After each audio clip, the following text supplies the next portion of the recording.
So guys, in this video we are going to talk about the roles of managers। तो हम इस video में manager के role के बारे में बात करने वाले हैं कि किसी भी ऑर्गेनाइजेशन के अंदर मैनेजर के कौन कौन से रोल हैं।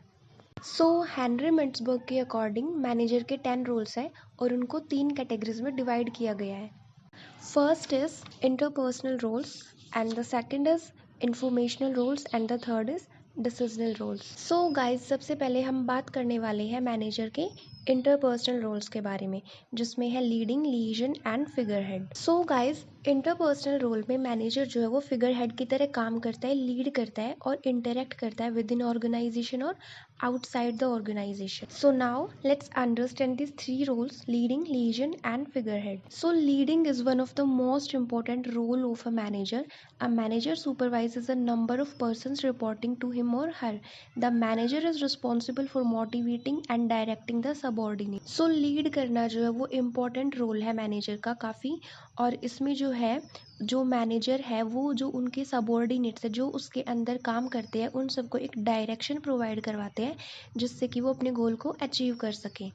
So the next point is legion, and legion is another role of a manager, and legion means maintaining a network of interaction with outsiders who matters. So guys, legion जो है वो interpersonal role में manager का दूसरा role है और इसमें जो है वो जो मैनेजर है नेटवर्क मेंटेन करके रखता है आउटसाइडर्स के साथ जो लोग मैटर करते हैं। सो मैनेजर का काम है उन लोगों के साथ अच्छे रिलेशनशिप एस्टेब्लिश करके रखना जो उस एक्टिविटी से, उस वर्क से एंगेज्ड है। And the third role of manager in interpersonal roles is symbol और फिगर हेड। जो मैनेजर है उसको एक हेड की तरह काम करना पड़ता है, जैसे कि हमारी फैमिली में हेड होते हैं, घर के बड़े, पेरेंट्स, और ऐसे ही जो एक कंपनी, एक ऑर्गेनाइजेशन है उसके अंदर जो मैनेजर है वो एक हेड का काम करता है, वो एक हेड को रिप्रेजेंट करता है। So guys, now we are going to talk about the informational roles of a manager. तो अब हम बात करेंगे मैनेजर के इंफॉर्मेशनल रोल्स के बारे में। इसके अंदर भी 3 रोल हैं। इंफॉर्मेशनल रोल वाली कैटेगरी के अंदर भी 3 ही रोल है। फर्स्ट है monitoring, second is sharing information and third is spokesperson. So guys, informational roles में मैनेजर इन्फॉर्मेशन सीख करता है एम्प्लॉयज से और दूसरे लोगों को प्रोवाइड करता है और इवन आउटसाइडर्स को भी इन्फॉर्मेशन प्रोवाइड करता है। सो इन्फॉर्मेशनल रोल में मैनेजर का फर्स्ट रोल है मॉनिटरिंग, तो मॉनिटरिंग करना। So guys, a manager acts as a nerve centre for receiving all the external and internal information. Through the role of monitoring, a manager receives information and the manager utilizes such information appropriately. इस role में जो monitoring है, monitoring में manager क्या करता है, सारी information, external information हो गई या इंटरनल इन्फॉर्मेशन हो गई, सारी इन्फॉर्मेशन जो है वो रिसीव करेगा और उनको प्रॉपरली एडिक्वेटली यूटिलाइज करेगा। इन्फॉर्मेशन रोल में मैनेजर का दूसरा रोल है शेयरिंग इन्फॉर्मेशन, यानी कि इन्फॉर्मेशन को शेयर करना। Once a manager has gathered information, he और she needs to share information among internal employees for proper execution of work.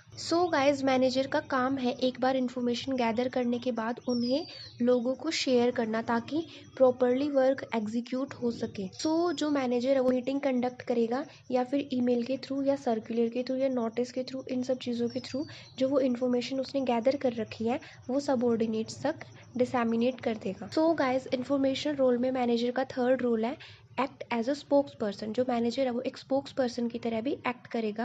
As a spokesperson, a manager is authorised to share information about the organisation to outsiders. As a spokesperson जो manager है वो outsiders को information provide करवाता है। Manager जो वो information को किसी भी वे से प्रोवाइड करवा सकता है, वो प्रेस के थ्रू करवा सकता है, कॉन्फ्रेंस के थ्रू करवा सकता है, बोर्ड मीटिंग बुला सकता है या फिर इंटरव्यू के थ्रू इन्फॉर्मेशन डिसैमिनेट कर सकता है।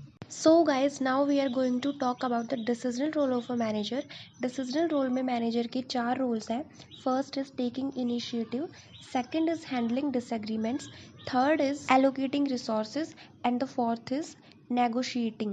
डिसीजनल रोल में जो मैनेजर है वो एक्शंस लेगा, डिसएग्रीमेंट्स हो गए तो उनको सॉर्ट आउट करेगा, रिसोर्सेज एलोकेट करेगा और नेगोशिएट करेगा। गाइस, मैनेजर के डिसीजनल रोल में से फर्स्ट रोल की बात करते हैं, which is taking initiative. A manager is required to take initiative and should lead from the front. A manager analyzes the future opportunities in the business, evaluates alternative opportunities, analyze internal strength and weaknesses of the organization and also calculate risks before implementing a new idea. So जो manager है वो किसी भी particular action को पहले analyse करता है कि फ्यूचर में इसके क्या इफ़ेक्ट्स होने वाले हैं, क्या ये हमारे लिए बेनिफिशियल होगा या ये हमारे लिए थ्रेट क्रिएट करेगा। सो गाइस, कोई भी प्लान इम्प्लीमेंट करने से पहले जो मैनेजर है वो उसकी पूरी स्ट्रेंथ्स, वीकनेसेस, सारी चीज़ें इवैल्यूएट करता है और उसके बाद ही उस पर्टिकुलर प्लान को इम्प्लीमेंट करता है, लीड करेगा। सो डिसीजन रोल में दूसरा रोल है handling disagreements. So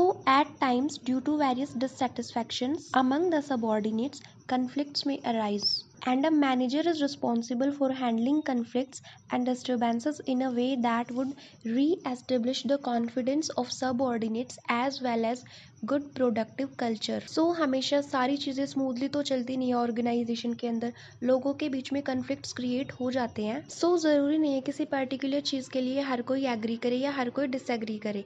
thought process differentiation की वजह से लोगों में डिसएग्रीमेंट्स क्रिएट होते हैं और जिसकी वजह से कन्फ्लिक्ट्स क्रिएट हो जाते हैं।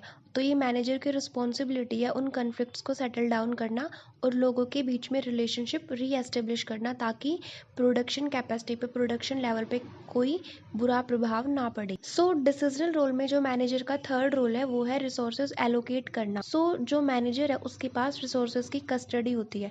सो ही और she has to allocate resources to various departments in optimum way. So जो मैनेजर है वो रिसोर्सेज को इस तरह से एलोकेट करता है जिससे कि उनको यूटिलाइज कर सके, उनको ऑप्टिमम तरीके से यूटिलाइज कर सके और कोई वेस्टेज ना हो। सो गाइस, डिसीजनल रोल में जो मैनेजर का फोर्थ रोल है वो है negotiating. Negotiating is also an important role of a manager.